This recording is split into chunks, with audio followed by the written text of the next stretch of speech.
Welcome back, everyone. We are now going to begin our stringing. And this design is our bird on a branch. And so I'm going to start, the very first piece we should do is the branch itself. And that will be a good practice for how best to fill in and do our stringing for the bird that is sitting on top. So the reason we do the branch first is because our color of our bird, which in this case we're kind of biased towards yellow at Crafty Creatures, but I've chosen yellow to do the bird. So the bird's going to sit on top and the yellow will be on top of our black thread.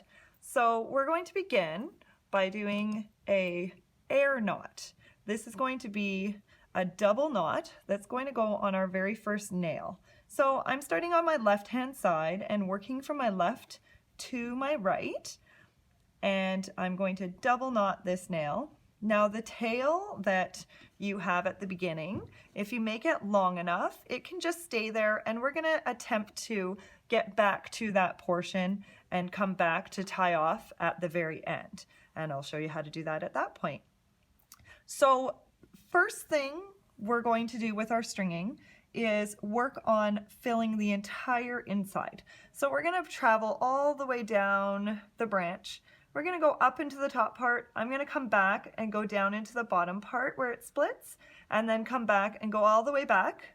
And then I'm going to go back again and do the same thing and come back and then finish the inside. There is such a thing as a U when you're stringing, or if you come across the other side and go around, you have an X that is formed with the string.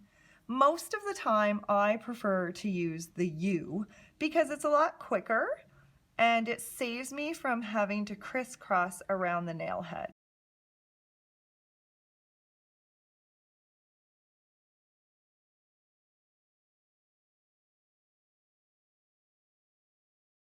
So I'm starting where my tie off would have been, and I'm starting my outline. So in order to do the outline, what you're going to do is essentially come down the outside of a nail, loop it around. I'm showing you with my finger because it'll be tough to see it with this black thread. So I'm doing a loop-de-loop essentially around each nail head as I go. So I'm going to loop once, and the thread always stays on the outside of the nail and the branch. One of the tips with stringing is that you can take your dominant hand to do all the threading, and as you can see, my other finger is following up on my non-dominant hand. That way, if you're finding that sometimes your string is slipping off your nail head, you're able to just follow up and can cover that nail head and have something there to catch it before it unravels on you. So this is what's going to finish off the look of that branch, so it essentially has a nice outline. At the end of all of your threading, what we can do is push the thread down to be all at the same height within each of the nail heads. So you don't have to worry too much about where it rests currently. Whoops, see, there we go, lost a little bit of it. So I'm just going to undo, or redo I should say, all of that. Now, I come back to the very beginning, and at the Just going to leave again some thread for tying. I cut it off so that I'm able to tie a knot. I had looped around the nail head already so that it's taut and in place, and I'm essentially just doing a double knot to finish it all off. If you end up somewhere in the middle on your design, instead of back at the very end thread, what you're really going to essentially do is a knot, just like the air knot at the very beginning. So again, trim your thread early and do an air knot in order to loop it over the nail and slowly tighten that as you go. And then we'll just cut any of our loose threads, and that'll just tuck under the nail head. Okay, so there is our branch. And now for our bird. So the bird is essentially the same thing, you just have a bit of a bigger real estate area. Again, I'm doing an air knot in order to slip it over, and I'm going to put it on the beak nail at the point, and I'm going to double knot that. And now I'm just going to do, again, 4 runs total. So I'm going to use my U, and I'm going, oops, get it on the right side of the nail head there, but I'm just going to fill it in.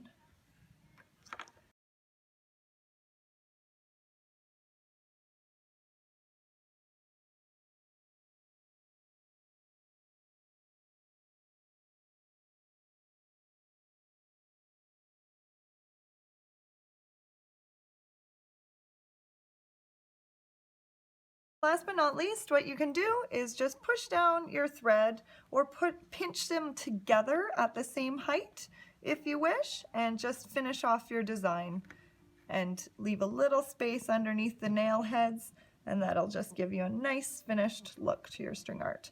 It'll allow that all strings are not, that they are actually, I should say, sitting in the same location essentially on your nail head, and nothing stands out as looking odd. And you would do that across your entire design. And you're all done.